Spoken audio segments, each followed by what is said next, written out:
You're welcome to today's lesson on English. Today we are going to be looking at Concord. So the first step, as usual, is to take some hints on Concord. Thereafter, we'll pick practical questions that we'll examine and do more explanation to guide you on issues concerning Concord and to sharpen your ability to answer questions covering Concord. Concord. Let us look at the hints on Concord. First is that Concord is the agreement between the subject and the verb, or between a pronoun and its antecedent. That is Concord. However, we're going to concentrate more on the agreement between subject and verb because that is where you have more questions. That's where you have more questions. So just take note of that. When you have a subject, it should agree in number and then sometimes in tense with the verb. That is the point. Now, hint number 2. When the subject is singular, the verb should be singular. That is, even must be singular, and vice versa. That is, if the subject is plural, then the verb should be plural. This is also largely the same for the pronoun and its antecedent. That is, if you have a plural antecedent, then your pronoun that you draw up should be plural as well. But there are other issues in addition to the issue of gender. You still need to, for example, if the antecedent shows masculine, then the pronoun will be masculine. And then, of course, feminine and neutral. So these are issues you need to understand when it comes to agreement Concord. Either Concord of subject verb or Concord of pronoun and its antecedent. Now, hint number 3. The singular main verb in simple present tense adds an S, while the plural main verb does not. Now, what this means is that if, for example, we take a sentence as he plays football, you see that he is singular. The verb play adds an S to indicate the fact that it is singular. So he plays football. But if it's plural, it will be they play football. Play now does not take an S to indicate that it is plural. So the plural verb does not take an S, but the singular does. That's for verb. Now, singular auxiliary verbs include is, am, was, and has. Then the plural auxiliary are, were, and have. So you need to know this. Hint number 4. Some auxiliary verbs go for both singular and plural subjects. Example: will, had, shall, must, etc. Now, take an example. He will pay the money, or they will pay the money. So whether you say he will work, whether you say they will work. So it goes for both the singular and plural subject. That goes for the others too, and you need to know this. Number 5.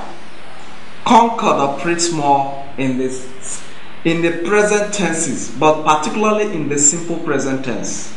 So you can see how it is written here. Either you read it in the present tenses or you read it in the simple present tense. Okay? Than in the past tenses, particularly when it comes to main verbs. So if you are talking of Concord, that is working on problems of Concord. If it is past tense, it will remain, there will be largely no problem there because the past form of the verb will operate for any of the, whether singular or plural subject. For example, he wanted to go home and they wanted to go home. No change. So it's actually in the area of the present tenses that you begin to think of the singular and plural. For example, you can say he wants to do the work. He wants to do the work. That is for singular. They want to do the work, plural, no S. Now, even for present perfect tense, for example, he has gone home. That is present perfect tense. He has gone home. Then they have gone home. See that has changed to have when it comes to plural. So yes, for the present tenses, but particularly for the simple present tense. Now, that is where Concord really operates, where you have problems and you need to look at. Hint 6. Note that there are problem areas in Concord than even the one we mentioned in hint 5 of present tenses. You have more problem areas in Concord. Now, these include phrases between heads and verbs. Phrases between heads and verbs. Alright? Now, there are cases where you have the subject of a sentence or the subject of a verb being a noun phrase. And now, in that noun phrase, you will have a head that will be post-modified, for example, by a prepositional phrase. Now, sometimes that can create problems, and you have doubt as to what verb to use, what number of verb, that's the verb number. So, in that case, you could have problems. We will see them as we take practical questions. Then, or in areas where you have indefinite pronouns, which indefinite pronouns can take singular verbs and which ones take plural verbs. They will have subjects joined by coordinating conjunctions such as and, nor, or. How do these operate? Now, we also have some collective nouns can also create problems. So let's take this collective noun can create problems. There are other ones too, but these are some of the ones that are problem areas. Some of the ones that are problem areas in Concord. Now, hint number 7. This topic has been taught on this website. So, the summary of what I'm giving to you now, you have more elaborate explanations and examples on this website. Just simply click on the page and then you can have more, view the videos on this topic and then you can learn more. Now, question number 1. One of the women who dashed in the premises dashed been ordered to quit.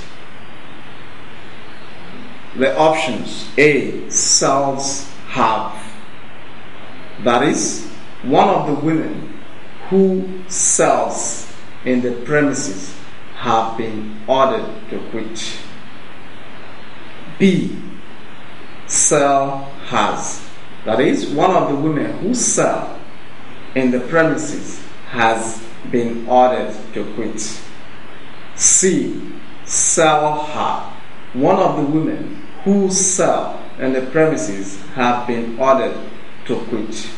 And then D, sells has. One of the women who sells in the premises have been ordered to quit. Now, how do you come to the answer of this question? Now, the first thing, what you do, remember what we said about intervening phrases between the heads and the verbs. So what you have here now is this. If you look at this one, this is the head of the noun phrase. One of the women who dashed in the premises. This is where the noun phrase ends. This is where it ends. So you have the head. This is the head. You have the head here. This one being post-modified by the prepositional phrase of the women who sell in the premises. So in effect, this one, it is this one that actually has the verb here. One. So what you have is actually one has been blah blah blah ordered to quit. That is it. One has been. That is, one has been. The subject actually is one, and one is singular. So it means at this point you have has. One has been ordered to quit. Now it's like saying one of them. One of them has been ordered. Okay, so what about this space? This space has as its subject who? This is subject of, because this is from here of the women. From this point to the premises is a noun phrase. And in this noun phrase, you have the whole of this to the premises from one as a noun phrase. Then this noun phrase has a head that is post-modified by a prepositional phrase. And in the prepositional phrase, you must also have a noun phrase. After having your preposition, you have the women. Women here is now from the women, is now a noun phrase. As soon as you remove your preposition, then you have another noun phrase. So you have a noun phrase inside a noun phrase. So if that being the case, you now take, if you take the women here, now the women, which this of the from of is post modified one. Then when you come to this noun phrase again, this women here is post modified by this clause, who dash in the premises. So now this clause now is actually a relative clause or adjectival clause. Now what that does means that the relative, this is not a relative pronoun that has reference to the women. That's what it is replacing. A pronoun replaces a noun. So it's, instead of repeating women dash, you just say women who. Alright, having said that, since it has reference to this, it means it is plural. And it is this subject that has this verb. So this who is plural. In that case, you now have sell. So therefore, our answer is B.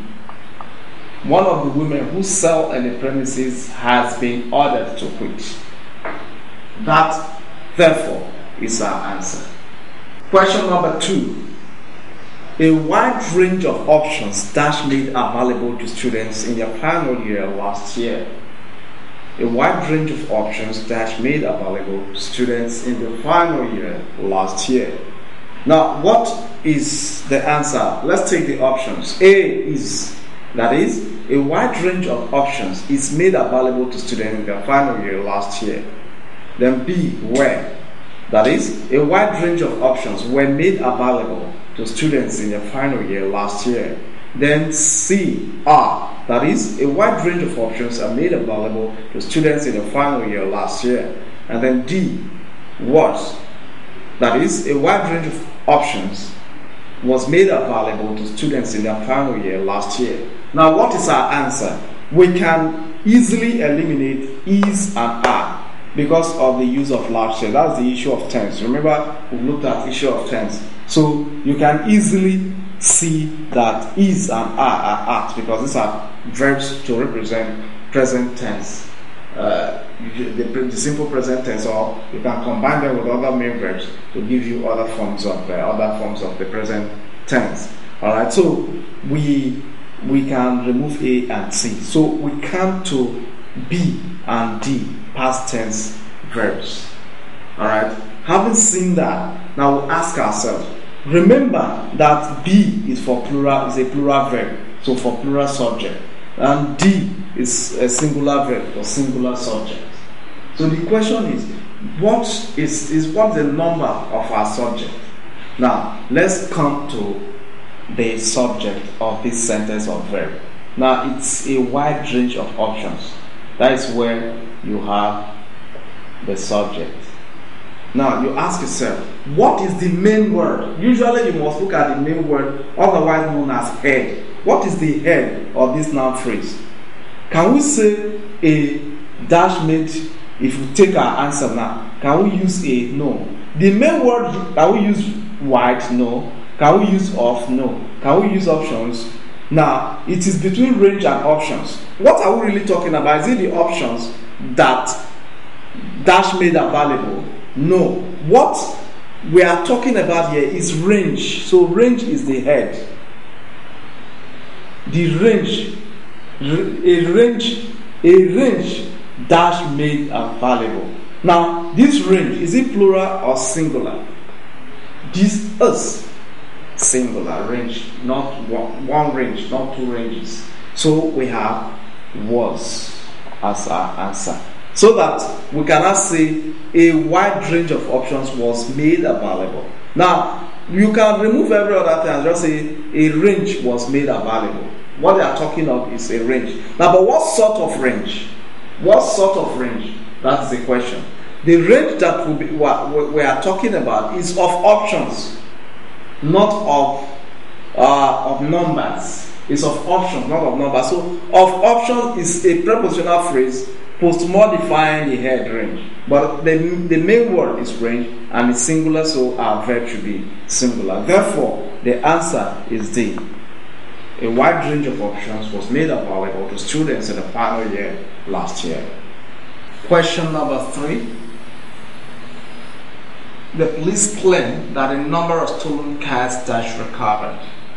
Now, options: A, have been, that is, the police claim that a number of stolen cars have been recovered. Then B, has been. The police claim that a number of stolen cars has been recovered. C, has been. The police claim that a number of stolen cars has been recovered. And then D, have been. That is, the police claim that a number of stolen cars have been recovered. Now, what is our answer?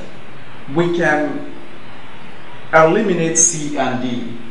The reason is that we have the sense created in the sentence is that of the present perfect tense. The present perfect tense, that is the meaning we have in the sentence. So it can be C. That is number 1. 2, the verb to have doesn't combine with the present participle. What combines with the present participle is the verb to be. So that with that we can eliminate C and D and be left with A and B. Now, what do we have in A and B? We have been and has been. Which the difference therefore is the have and has. So while have is plural, has is singular. That brings us to the question, the subject of this verb, of the verb that should be there. What is it? Is this singular subject or plural subject? So we'll go back to the sentence.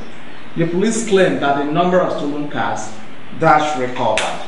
Now this sentence has police as the subject of the whole sentence, claim as the verb of the whole sentence, while from that to recover is the object of the sentence or object of the verb claim, which means that from that to recover is a noun clause. Now we're not too concerned with the sentence structure. What we're looking at is the internal workings of the noun clause. Now, if you look at from here, that a number of stolen cars. Now, the verb here, what is it taking as its subject? Is it its cars? If it is the cars, then A will be correct, but it's not. Now, you're actually looking at a number, which is the head of the noun phrase that comes after the clause mark at that. Now, after this head, you have a provisional phrase of stolen cars defining or describing number. That is, are you saying a number of stolen cars? Which type of number? Is it of stolen cars or of chairs? A number of chairs. So, this of stolen cars defines number. So, number is the head, is the main word we are looking at, and it is singular. So, our answer becomes has been, which means is been. So, what we have here is has been. Therefore, answer is option B, has been recovered. Question number 4. You who dash convicted should appeal. You who dash convicted should appeal.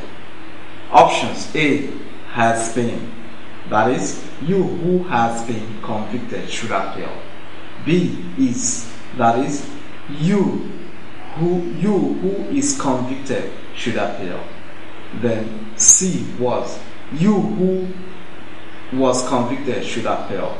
Then D, are. That is, you who are convicted should appeal. Now, what is the answer? We'll go back now. There's one thing you need to note within the options. A, singular verb. B, singular verb. C, singular verb.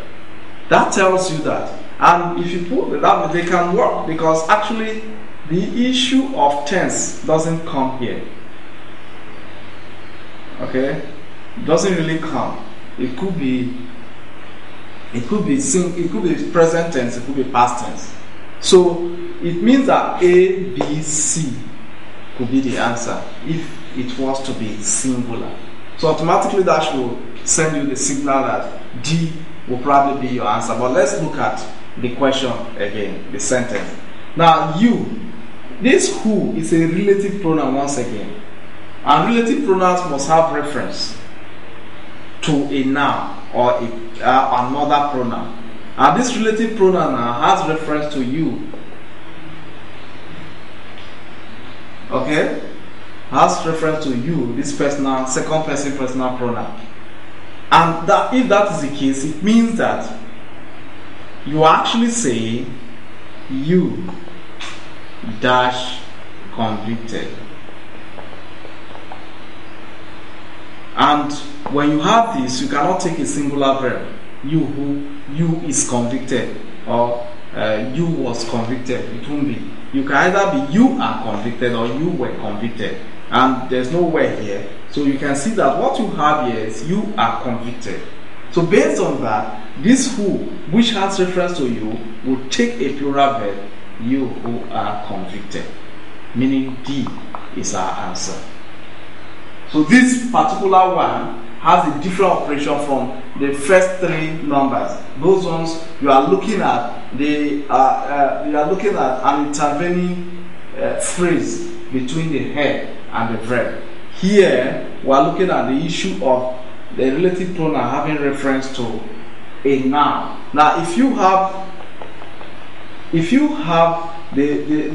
this pronoun changes, if this actual subject changes, it may affect the verb.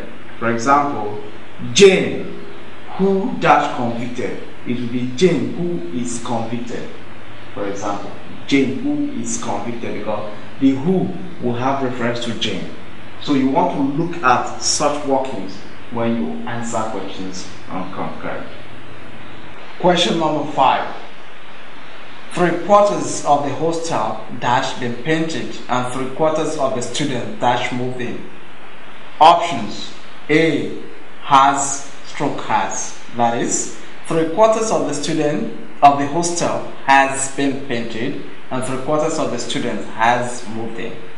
B, has have. That is, 3/4 of the student has been painted, 3/4 of the hostel has been painted, and 3/4 of the students have moved in. Option C, have has. That is, 3/4 of the students of the hostel have been painted, and 3/4 of the students has moved in. Option D, have. That is, 3/4 of the hostel have been painted and 3/4 of the students have moved in. Which should be the answer? Now let's come to the question now. Remember what we said about intervening phrase. Now that issue here is going to be a bit adjusted. Now, because if you look at, there's an intervening phrase in the first clause, because what you have all put together is a compound sentence with two main clauses. The first clause is 3/4 of the hostel dash been painted, one clause, and then second, 3/4 of the student dash moved in, second clause, coordinated by the and, meaning it's a compound sentence. Okay, now having said that, we will now look at let's look at the first clause. You see the first clause, there's an intervening phrase of the hostel that intervenes between this verb and your subject, the head of the subject, quarters. However, so if you look at quarters, there's S showing plural, but this is an amount, and in such cases, even when it indicates plural, it may not necessarily actually be plural. However, now so we need to have a recourse to the noun here. This is an amount of what? Of the hostel, considered here as a single unit. So even the whole hostel is singular. So 3/4 of it obviously will still be singular. And so we cannot take that in this place. What we'll have is has. 3/4 of the hostel has been painted, not have been painted. Okay? So having said that, we'll come to the second clause. Now 3/4. Again, this time the head is quarters. Then we have an intervening phrase of the students. This time now, of course, quarters again is an amount indicating of what? Of students. So if we take the students to be 120, 3/4 of the students will be 90. Okay, so 90 students obviously will be plural, and in this case we say student, 3/4 of the students have moved in. So we see now that our answer is what? Has, have, and that is option B. 3/4 of the students has been paid, or 3/4 of the hostel has been painted, and 3/4 of the students have moved in.